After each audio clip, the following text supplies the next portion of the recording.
In this video, I'll explain how JoyBoy created the Hitohitonomi model Nika, the legendary devil fruit of the sun god that he has always admired. To explain and fully understand this theory, I'll first start off by talking about JoyBoy. JoyBoy is essential for this story. Even though Luffy represents Nika's avatar, he is not the representation of JoyBoy, the one that's been awaited by numerous people. So who is JoyBoy? What is his link with Nika, and are they the same entity or two completely different things? It's reasonable to have all these questions because all of this, even in One Piece, is not very clear, and it can be frustrating trying to understand everything.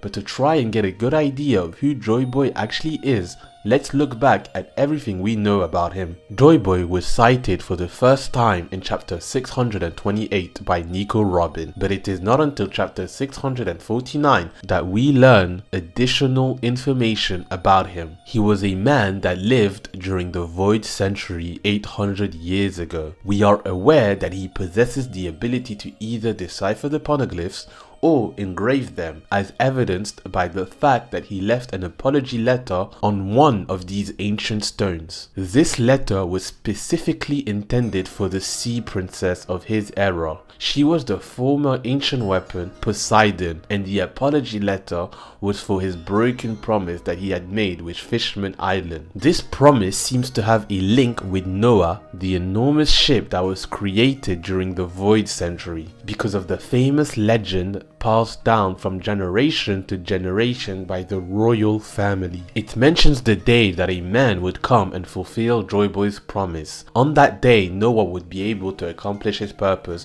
which is currently still unknown. After this, we had to wait until Wano, more than 300 chapters later, to learn more about JoyBoy. Roger and his crew members discover Laughtale, and they learn what happened during the Void Century. JoyBoy is confirmed by Roger as being an important figure during this forgotten era, and could also possibly be the one that left the ultimate treasure, the One Piece. Then in chapter 968, Oden confirms to us that Wano's borders have to be open before JoyBoy's return, which validates the fact that JoyBoy is an inherited title. And finally, in chapter 972, Oden states that this person that the entire world awaits would reappear 800 years later after his disappearance. As for Toki, we know from chapter 973 that she traveled 800 years into the future and arrived during Oden's era. She was in search of the day the world would be turned upside down. And this day is associated by a figure that is going to defy the world and completely change it. Whitebeard was the one that talked about this for the first time in chapter 576, which is also the chapter that marks his death. In the future, someday, a man will appear, bearing the weight of centuries of history on his shoulders to challenge the world, afraid of the coming war that will engulf the world. When someone finds that treasure, the world will be shaken to its core. The One Piece is real. Looking back on this with hindsight, we now understand that Whitebeard was talking about JoyBoy at this exact moment, a story most likely told to him by Roger during their last meeting. We then jump back to Wano in chapter 1014.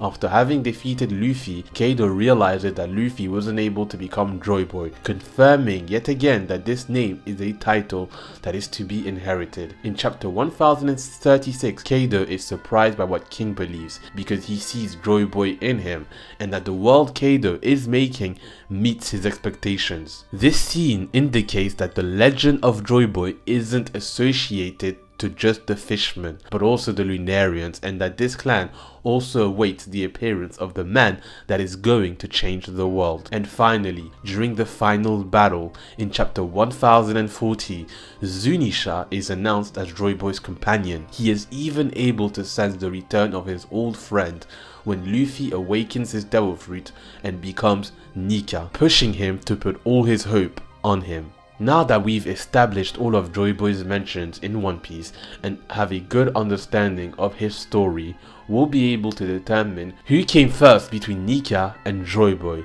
and to also determine if they are the same entity or two completely different things. So this is a theory about it. JoyBoy was not Nika, just like Luffy is also not him. They both possess the devil fruit of the sun god, but without actually being Nika. The truth is that Nika is an ancient god that dates back thousands of years ago, who throughout the ages imposed himself as a fictional hero. It is what the data book Road to Laugh Tale leads us to believe by saying this about one of the most iconic panels of Skypiea, a folk song with the same rhythm as Nika. Could this be related to the staunch believers of the sun god in the distant past? Exactly. In a distant past, Nika was already a known legend.